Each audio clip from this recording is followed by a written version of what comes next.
Situation হঠাৎ করে কিন্তু আবার সেই মানে 5ই আগস্টের মতো হয়ে যাচ্ছিল, সেই ক্ষেত্রেও কিন্তু বিএনপি পিছু হটেছে যে তাদের বলছে না তারা সাংবিধানিক সংকট সৃষ্টি করতে চায় না। তাহলে কিন্তু আরেকটা বিভেদ হয়ে গেল।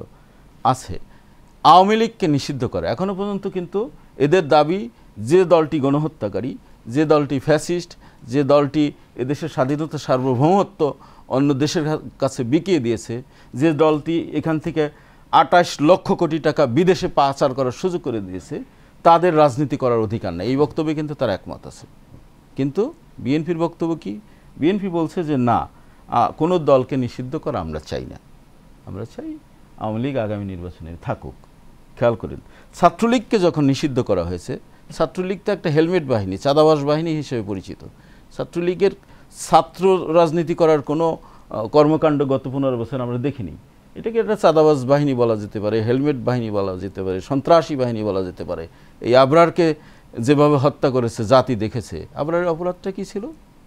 ভারতের বিরুদ্ধে একটা ফেসবুকে পোস্ট দিয়েছিল। মানে কি? ভারতের বিরুদ্ধে পোস্ট দিলে তাকে খুন করা হবে? 26 জন মিলে সারা রাত ভর পিটিয়ে পিটিয়ে তাকে হত্যা করেছে। সেই ছাত্রলীগ নিষিদ্ধ করার পরে বিএনপি বলছে কি যে আমরা কোনো নিষিদ্ধের পক্ষে না। তাহলে কি আপনি মনে করেন যে শিক্ষার্থীদের সঙ্গে বিএনপির এক ইয়ে থাকবে? আমি এই কথা মুখ থেকে শুনতে চাই। হ্যাঁ হ্যাঁ, থাকে নাই। কিন্তু এইখানেই বিরোধ। এখন তারা চিন্তা করছে, তারা কিন্তু এতদিন রাজনৈতিক দলের কথা বলেননি। আপনি কারেক্টলি বলেছেন যে কারণ তারা রাজনীতি দল, তারা কিন্তু 6 মাসের বেশি হয়ে গেছে এই সরকারের, এতদিন কিন্তু রাজনৈতিক দলের কথা বলেন। তখন তারা মনে করলো প্রচলিত ব্যবস্থায় তাদের আর হচ্ছে না। আওয়ামী লীগকে তারা তাড়িয়েছে বা সকল জনতা মিলে তাড়িয়েছে। বিএনপির উপর তাদের একটা আস্থা ছিল, ভরসা ছিল। সেই জায়গায়ও তারা হোঁচট খাচ্ছে বারবার। জামাত পার্টি হিসাবে বিতর্কিত আমি মনে করি, অন্যরা কি মনে করবে জানি না, জামাতকে ওইভাবে কিন্তু ছাত্র স্বতঃস্ফূর্তভাবে গ্রহণ করে নাই বা করছে না। যদিও জামাতের সঙ্গে সম্পর্ক ভালো, কিন্তু স্বতঃস্ফূর্তভাবে গ্রহণ করে নাই।